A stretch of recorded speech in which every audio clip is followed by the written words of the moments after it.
Hello and welcome back to Dronacharya IS YouTube channel. You're watching Daily Current Analysis covering 17th May 2022. इस video lecture में हम आज के important current affairs discuss करेंगे. We're going to cover the topics like the Prime Minister Narendra Modi's visit to Lumbini, and here we'll understand the significance of India and Nepal's bilateral relations, the India and Nepal ties, and then we'll also cover an article related to the endosulfan tragedy in Kerala, and then the Indian President's visit to Jamaica, followed by Sweden's NATO's bid, and then there's an article about MG Narega and Shanghai Cooperation Organization's regional anti-terror structure meeting. So these are some of the important topics that we're going to cover today. So let's begin with it. So let's begin with our first news article today. Well, it is about Prime Minister Narendra Modi's Nepal visit. So in Lumbini, Prime Minister Narendra Modi referred to the common cultural heritage of India and Nepal. He also praised Nepal for preserving its ancient culture and civilization. And during his speech, Mr. Narendra Modi also said that India and Nepal relations is as strong as and as ancient as the Himalayas. So he spent a day and offered prayers in Lumbini. Lumbini is basically the birthplace of Prince Siddharth, who became the Buddha. And he also visited Maya Devi temple, जिसे कि precise place माना जाता है for the birth of the Buddha. And here, Mr. Modi, along with the Prime Minister of Nepal, Duba, they performed the Shilanyas to launch the construction of India International Center for Buddhist Culture and Heritage. So this International Center for Buddhist Culture is launched in Lumbini Monastic Zone. And this basically gonna provide a world-class facility, which will welcome the pilgrims and tourists from all around the world to enjoy the essence of spiritual aspects of Buddhism. तो इस article से basically India Nepal bilateral relation important हो जाता है. तो सबसे पहले जब भी हम इंडिया नेपाल बायलेटरल रिलेशंस की बात करते हैं, so there is the India and Nepal treaty of peace and friendship of 1950. And this is the bedrock of the special relation that exists between India and Nepal. तो इंडिया और नेपाल के बीच में the India Nepal treaty of peace and friendship of 1950, this is very important.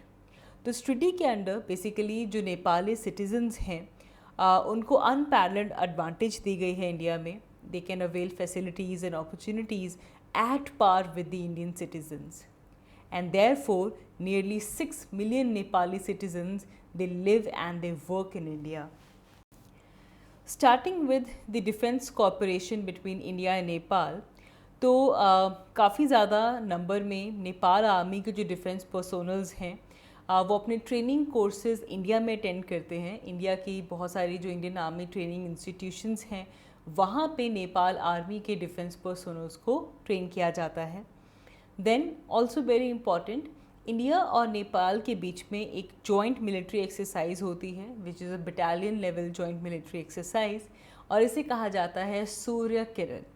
So this is an important, Surya Kiran is important bilateral exercise between the armies of India and Nepal, and ये alternatively connect की जाती है, alternatively एक बार India में and then in Nepal. 1950 से ही India और नेपाल एक दूसरे को अवॉर्ड करते रहे हैं, जो एक दूसरे के जो आर्मी चीफ्स रहे हैं with we award them with the honorary rank of general. So this is in recognition of the mutual harmonious relationship between the two armies. And Indian army की जो गोरखा रेजिमेंट है, they are raised partly by the recruitment from hill districts of Nepal as well. तो defence corporation काफ़ी strong है अगर हम India और नेपाल की बात करें. इंडिया और नेपाल के रिलेशंस में नेपाल में जो 2015 का जो अर्थक्वेक आया था उसे भी यहाँ पे डिस्कस करना ज़रूरी है. अप्रैल 2015 नेपाल में एक 7.8 मैग्नीट्यूड का अर्थक्वेक आया which was a very devastating earthquake. And even at that point of time India was the first country to respond to this. India dispatched the National Disaster Response Force teams, special aircrafts भेजे गए जिससे कि rescue और relief material जो था वो नेपाल तक पहुंचाया गया। एंड जो टोटल रिलीफ असिस्टेंस इंडिया ने नेपाल को दी थी ड्यूरिंग दिस अर्थक्वेक 2015 में, this amounted over $67 million. And later India ने रादर आफ्टर दिस अर्थक्वेक एक रिकन्स्ट्रक्शन पैकेज भी अनाउंस किया था ऑफ $1 billion एज वेल। तो ये भी यहाँ पे दिखाते हैं कि किस तरह, because India Nepal they are neighbouring countries, and India ने जब नेपाल पूरी तरह से डिवास्टेट हो गया था because of the earthquake of 2015, उस टाइम पे नेपाल को सबसे पहले असिस्ट करने वाला कंट्री इंडिया था। After this if you talk about the economic relations, तो India is the largest trading partner of Nepal. हम अगर 2020 एंड 21 ईयर की बात करें तो इंडिया और नेपाल का जो बायलेटरल ट्रेड था that was around $7.44 billion, and 2021 year में नेपाल के जो एक्सपोर्ट्स रहे हैं इंडिया में they were around $670.33 million, whereas India के जो एक्सपोर्ट्स रहे थे दे वर अराउंड $6.8 billion। तो नेपाल के लिए तो इंडिया लार्जेस्ट ट्रेडिंग पार्टनर है। दोनों ही कंट्रीज इकोनॉमिकली भी ट्रेड के पर्सपेक्टिव में भी काफ़ी ज़्यादा स्ट्रांगली जुड़े हुए हैं। इन्वेस्टमेंट की अगर हम बात करें, जो इंडियन फर्म्स हैं they are major investors, they are large investors in Nepal, and अगर हम नेपाल के अंदर जो टोटल फॉरेन डायरेक्ट इन्वेस्टमेंट के जो अप्रूव्ड इन्वेस्टमेंट्स हैं देखा जाए तो उनमें से 30% इंडियन फर्म से आती है, and which is nearly $500 million as per the Nepal Rashtra Bank's data in 2019। ना इसके बाद एक बड़ा जो एस्पेक्ट आता है इंडिया और नेपाल के रिलेशंस में, that is about the connectivity and the development partnership. So India Nepal को लगातार डेवलपमेंटल असिस्टेंस देता है, एंड यहाँ पे जो प्रोग्राम है they are broadly focused on the creation of infrastructure at the grass root level. पूरे ग्रास रूट लेवल तक जो इंफ्रास्ट्रक्चर है उसकी क्रिएशन हो, डेवलपमेंट हो। एंड इस पर्टिकुलर स्फेयर में बहुत सारे प्रोजेक्ट्स हैं जो कि इम्प्लीमेंट किए जा रहे हैं। The areas of infrastructure, health, water resources, education, rural and community development, इन सभी एरियाज़ के लिए जो प्रोजेक्ट्स हैं वो इम्प्लीमेंट भी किए जा रहे हैं। रिसेंट ईयर्स में इंडिया ने नेपाल को असिस्ट भी किया है for the development of border infrastructure, and जिसमें बेसिकली जो तेराई एरिया है नेपाल का वहाँ पे 10 रोड्स की अपग्रेडेशन में इंडिया ने क्लोजली नेपाल को वहाँ पे असिस्ट किया है। And there is a total economic assistance which was marked under aid to Nepal financial 2019-20 में एक पूरा का पूरा इकोनॉमिक असिस्टेंस मार्क करके भेजा गया called as aid to Nepal, and it was around 1200 crore Indian national rupee. So even January 2020 में भी Prime Minister of India and Nepal they remotely inaugurated and the integrated check post at Bhiratnagar in Nepal. It was built with Government of India's assistance as well. तो दोनों ही countries में connectivity development partnership ये काफ़ी important role play करती है ना। यहाँ पे एक और न्यू डोमेन है, एक न्यू एरिया है, that is the partnership in agriculture. So during the visit of prime minister KP Sharma Oli to India in April 2018, उस टाइम पे India Nepal new partnership in agriculture launch किया गया था। And मई 2018 में दोनों ही कंट्रीज़ ने मिलकर नेपाल भारत मैत्री irrigation project which is the joint project of India and Nepal, इसे इनाग्रेट किया गया था। तो नेपाल भारत मैत्री इरीगेशन प्रोजेक्ट भी इम्पॉर्टेंट है।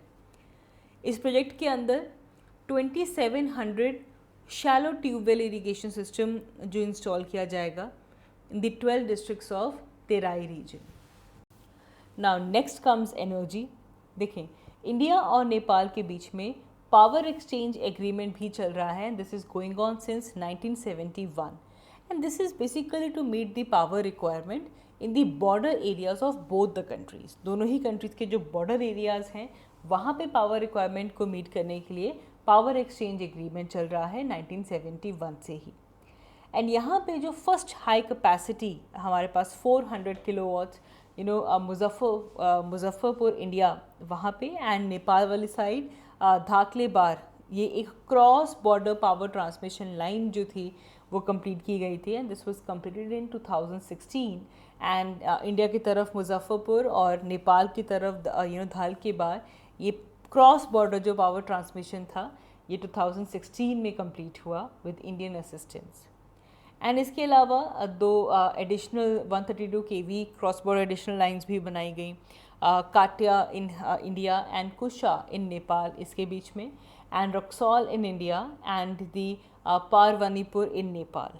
तो ये भी गवर्नमेंट ऑफ इंडिया के असिस्टेंस से ही ये बाकी की दो क्रॉस बॉर्डर ट्रांसमिशन लाइंस भी कंप्लीट की गई थी in 2017। And right now India total 600 MW megawatts of power Nepal को सप्लाई करता है। साउथ एशिया की जो first cross border petroleum product pipeline है वो भी यहीं पे कंस्ट्रक्ट हुई थी, and it is funded by Indian oil corporation. And यहाँ पे मोतीहारी इंडिया से कनेक्ट किया जाता है नेपाल के अमलेखगंज को। तो याद रखिएगा, south Asia's first cross border petroleum product pipeline India और नेपाल के बीच में है। इंडिया की साइड पे है मोतीहारी और नेपाल की साइड पे है अमलेखगंज। ये 2019 में इसे इनॉग्रेट किया गया था।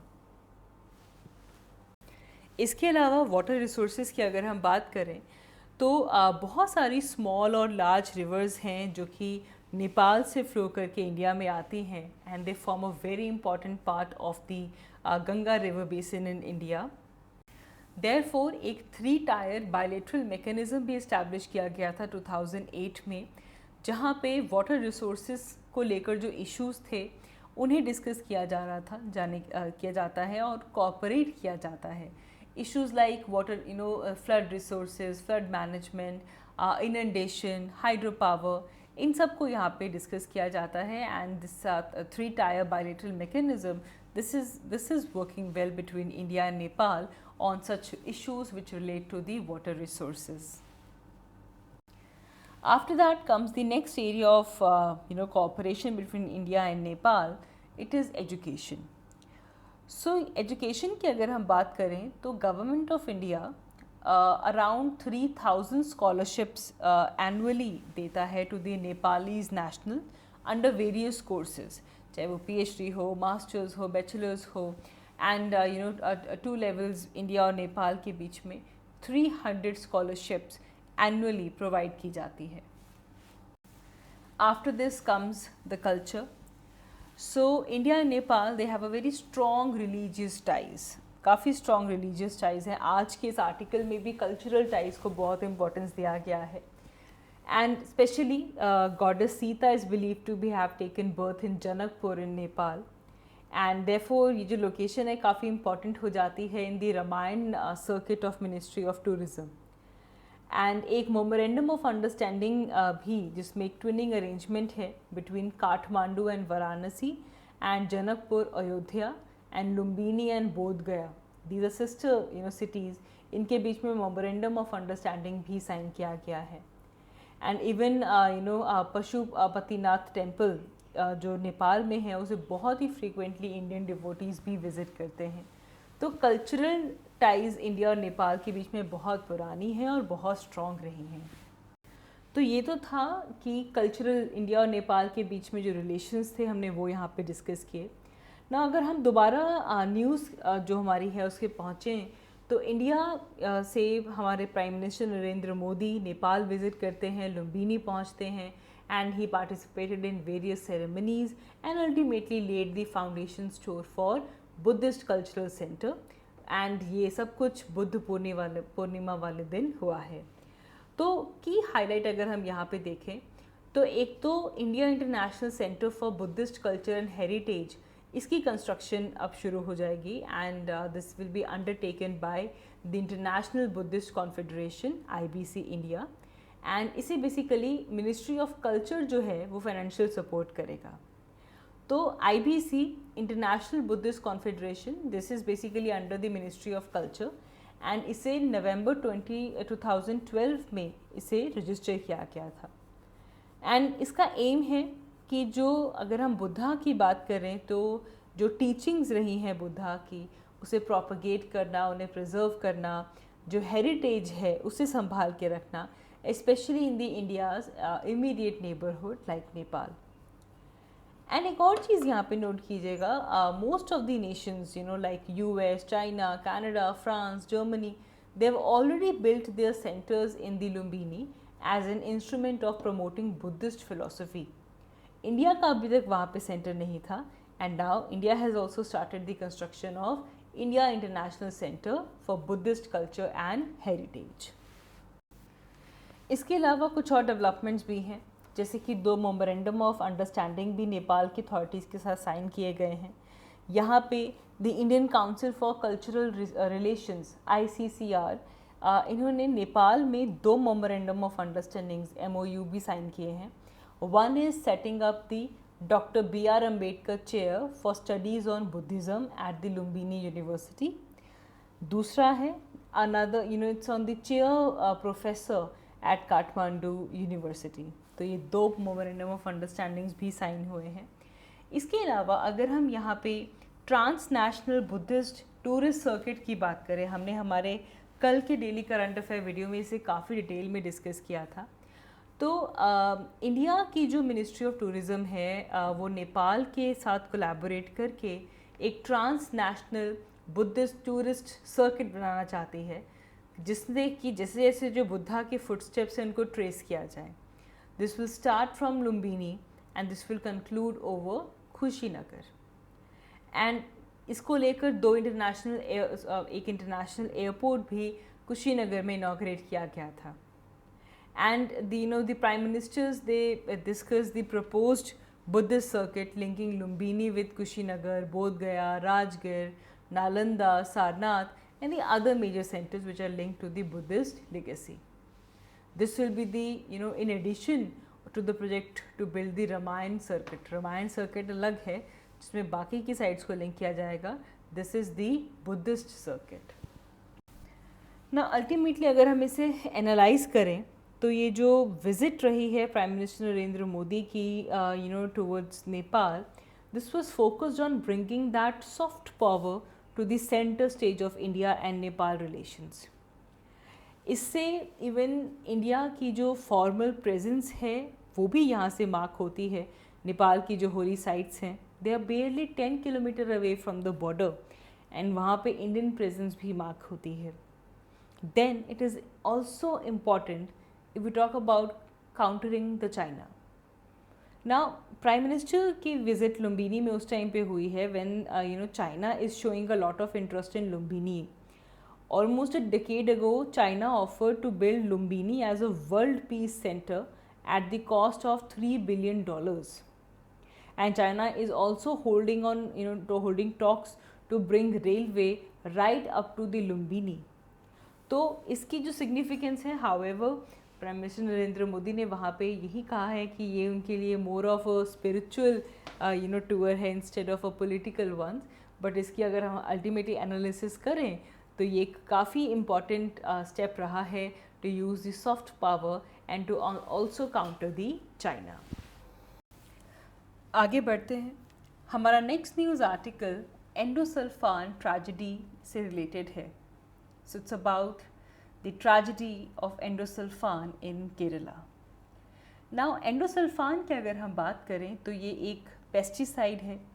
इसे 1954 में डेवलप किया गया था एंड इसे काफ़ी एक्सटेंसिवली फार्मिंग में यूज़ किया गया एंड कुछ 1980s और 1990s में इसकी कंजम्पशन काफ़ी ज़्यादा थी। And this pesticide it is highly toxic to human health and environment. And यहाँ पे इसने जो यूज़फुल और जो नेसेसरी इंसेक्ट्स थे उनकी पॉपुलेशंस को भी पूरी तरह से पॉइजन अप कर दिया था।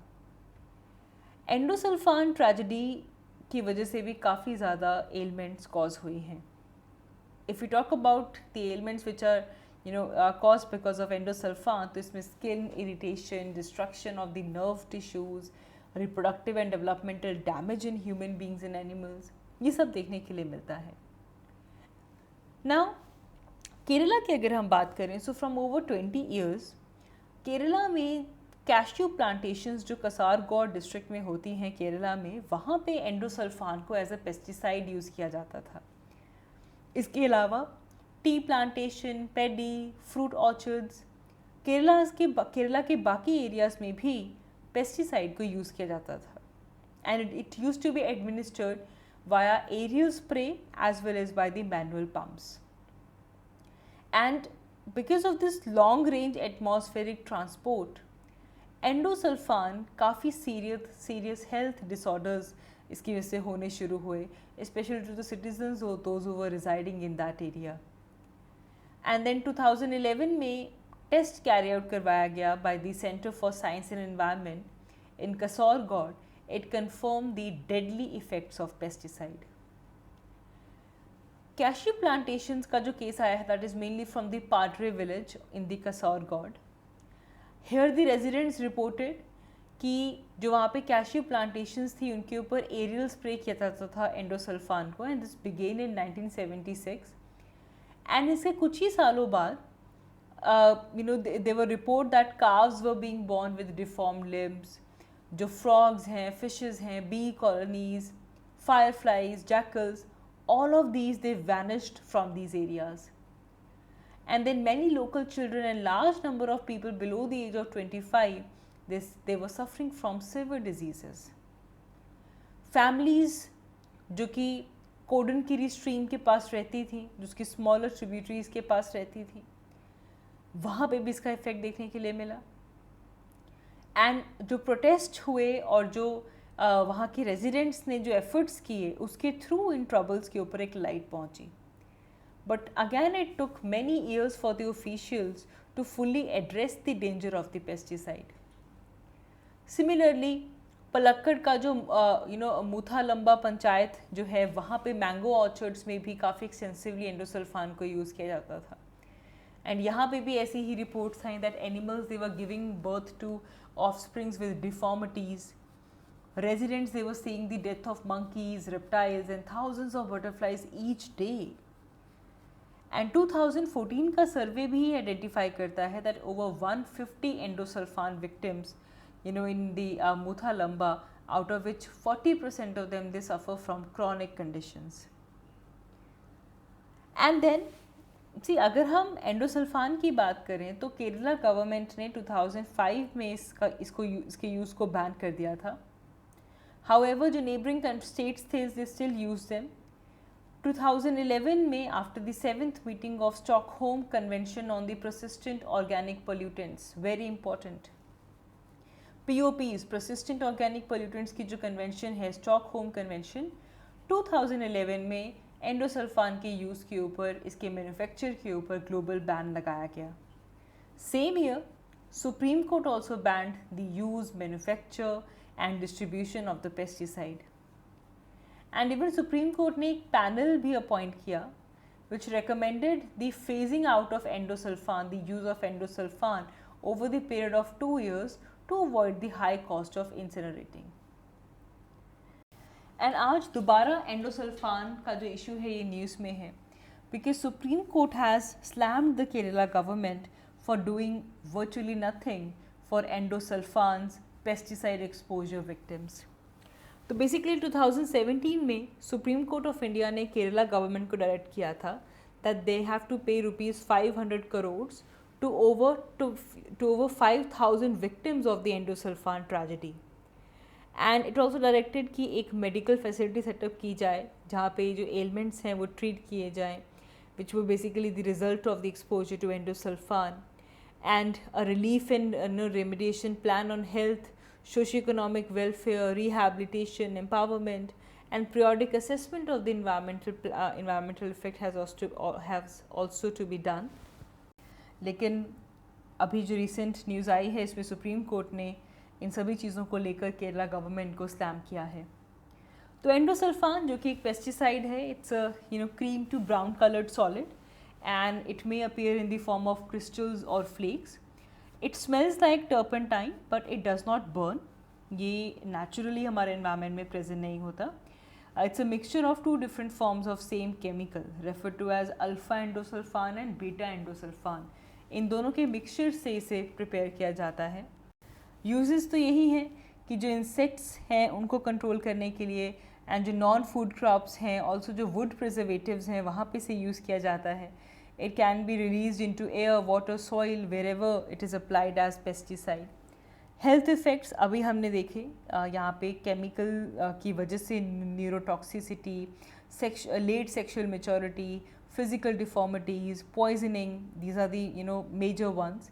And people, especially the newborn, they have suffered deformities, health complications, and loss of family member due to the exposure to this agrochemical. जैसा कि हमने कहा, इसे कैश्यू, कॉटन, टी, पेडी, फ्रूट कल्टीवेशन में यूज़ किया जाता था. 2011 में सुप्रीम कोर्ट ने इसे बैन कर दिया. आफ्टर दिस 2012 में देयर वाज अ थ्रेट कि जो एंडोसल्फान है, जो ओल्ड जो गोडाउन्स है वहाँ से लीक ना हो जाए. So they were transfer to the new godowns through a scheme called as operation blossom spring. And the aim was to reduce the organic farming practices back in the district and to preserve the ecological balance there. अच्छा, एक और चीज़ यहाँ पे important है कि endosulfan चाहे Rotterdam convention on prior informed consent हो या फिर स्टॉकहोम कन्वेंशन ऑन POPs हो, परसिस्टेंट ऑर्गेनिक पोल्यूटेंट्स हो, दोनों ही कन्वेंशंस में एंडोसल्फान को लिस्ट किया गया है. अगर हम रॉटरडैम कन्वेंशन की बात करें, which is about the prior informed consent, so we talk about the Rotterdam convention 1998. तो इस कन्वेंशन में basically when the different countries they are dealing with trade in hazardous chemicals and pesticide, तो ऐसे case में the convention basically aim to promote the cooperation and responsibility sharing measures amongst different countries, those who are dealing with such kind of things. यहाँ पे PIC, prior informed consent, काफ़ी important हो जाता है. ये एक legally binding है सभी facilities, सब members के ऊपर.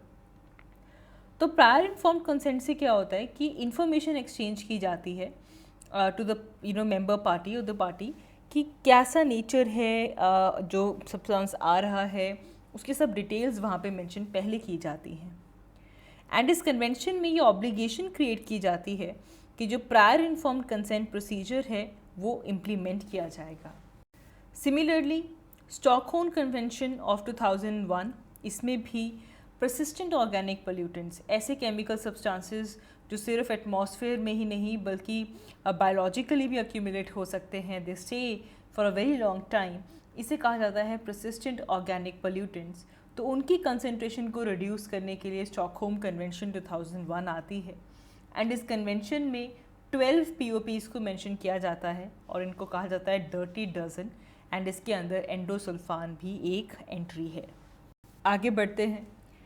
सो president Ramnath Kovind, he has become the first president of India to visit Jamaica. Jamaica, which is a Caribbean country. Jamaica visit करने वाले पहले president बन चुके हैं President Ramnath Kovind. And this is coinciding because this year marks 60th anniversary of the establishment of diplomatic relations between India and Jamaica.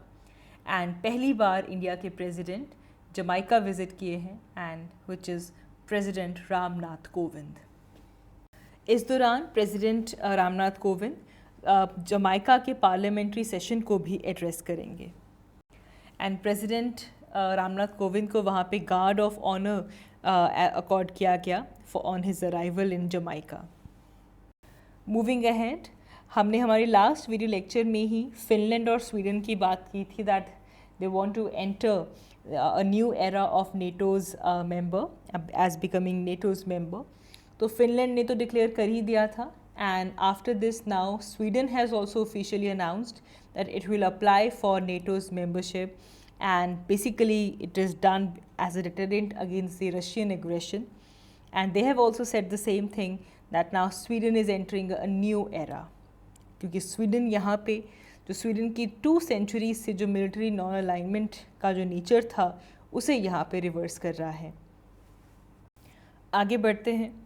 So Manrega is in news, especially because there was a mandatory implementation of National Mobile Monitoring System for Manrega.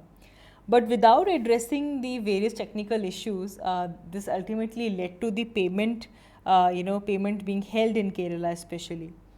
तो ये जो system था ये अभी एक week के लिए ही mandatory basis पे अप्लाई हुआ था कि रिपोर्ट्स आ चुकी हैं केरला से दैट जो वेज पेमेंट है वो प्रोसेस नहीं हो पा रही है. हाउएवर हमारे लिए यहाँ से MG नरेगा इम्पॉर्टेंट हो जाता है. MG NREGA it is one of the largest work guarantee programmes in the world. It was launched in 2005 और MG नरेगा का मेन ऑब्जेक्टिव यही है कि 100 डेज़ एम्प्लॉयमेंट हर एक फाइनेंशियल ईयर में एक अडल्ट मेंबर को दिया जाए. One adult member of any rural household हो those who are willing to do work in the public related areas, जो कि अनस्किल्ड मैनुअल वर्क है, उसके लिए 100 दिन का गारंटीड एम्प्लॉयमेंट जो है वो ग्रांट किया जाता है. यहाँ पे MG नरेगा के थ्रू जो क्रॉनिक पॉवर्टी है उसे एड्रेस किया जा रहा है through the right based framework. And at least 1/3 of the beneficiaries have to be women. ये काफ़ी इंपॉर्टेंट है, विमेन एम्पावरमेंट. एंड जो वेजेस हैं they are paid according to the statutory minimum wage which is specified for the agricultural labourers in the state under the minimum wages act 1948. And then lastly Shanghai corporation organisation का regional anti terror structure meeting की शुरुआत हो चुकी है. हमने हमारी last video में इसे काफ़ी डिटेल में डिस्कस किया था. तो रशिया, चाइना, पाकिस्तान और सेंट्रल एशियन कंट्रीज़ की जो काउंटर टेररिज्म टीम्स हैं वो इंडिया पहुंच चुकी हैं. एंड जो शंघाई कॉरपोरेशन ऑर्गेनाइजेशन की रीजनल एंटी टेरर स्ट्रक्चर जो मीटिंग थी which is going to be hosted by India from May 16 to 19, तो ये मीटिंग अब चल रही है.